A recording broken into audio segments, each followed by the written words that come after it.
مساء الخير عليكم حبايبي ومتابعيني، اخباركم ايه؟ يا رب تكونوا بخير. النهارده جايين فيديو بسيط كده وصغير على السريع كده، مش هنطول. هتعملي لنا ايه النهارده يا لولو؟ هنعمل النوتيلا.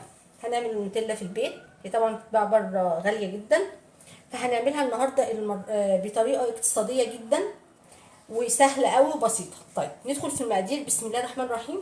عندي هنا 4 معالق كاكاو، من المعلقه دي 4 كبار، 4 معالق كاكاو كبيره كده هرميه. ومعايا من كوبايه لكوبايه الا ربع سكر، وعندي كوبايه لبن حليب، وكوبايه زيت هنشوف هناخد منها قد ايه.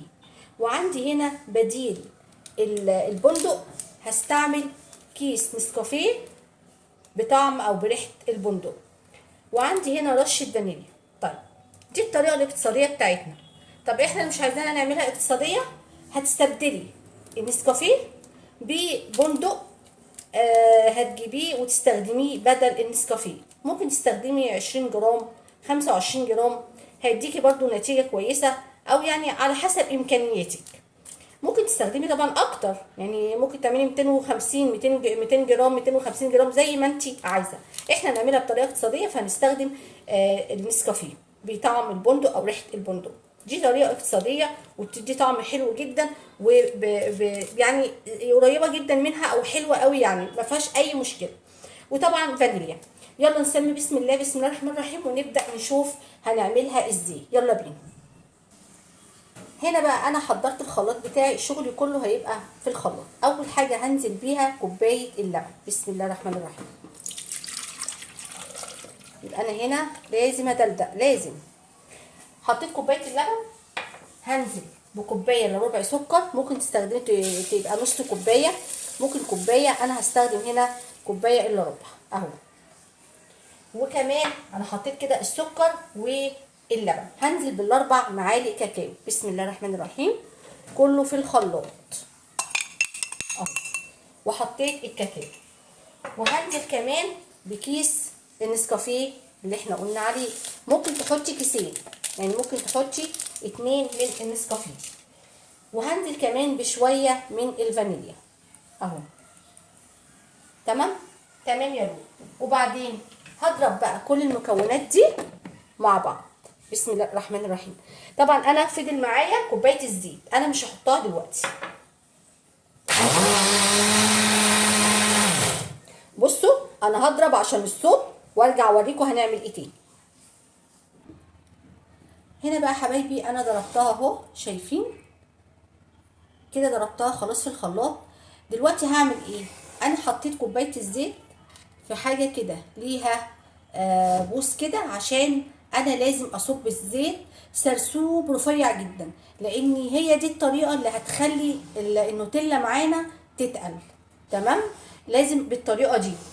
فانا هعمل ايه؟ هقفل كده الخلاط، وهبدا استحمله بقى شويه. هبدا اشغل كده، وهبدا انزل، هشيل بقى الغطا وهبدا انزل سرسوب من الزيت.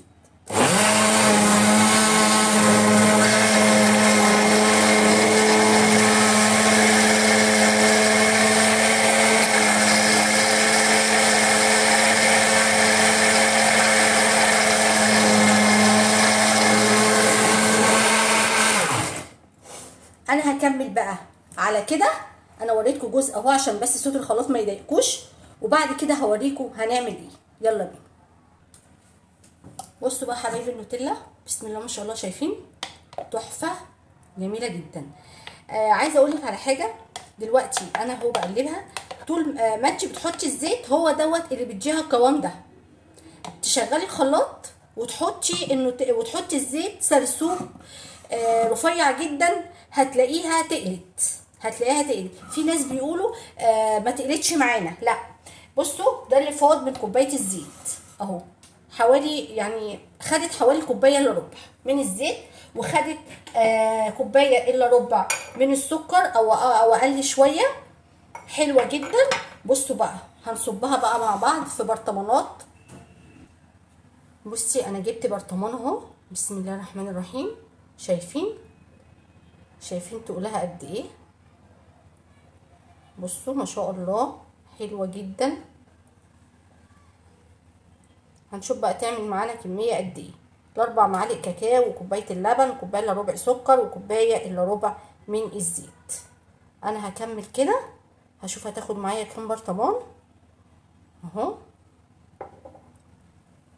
سمكها حلو جدا. هنا بقى حبايبي بصوا، ادي البرطمان وعملت معايا كمان البوله دي اهو. بسم الله ما شاء الله. بصوا بصوا بصوا، جميله جدا، سمكها حلو قوي اهو، شايفين اهو، حلوه قوي ما شاء الله. طعمها حلو جدا. بصوا ادي اللي في البرطمان اهو، شايفين سمكها حلو قوي قوي قوي، طعمها حلو. اتمنى ان انتوا تجربوها، وما تنسوش بقى اللايك والشير والاشتراك في القناه وتفعيل الجرس عشان يوصل لكم مني كل جديد. والسلام عليكم ورحمه الله وبركاته.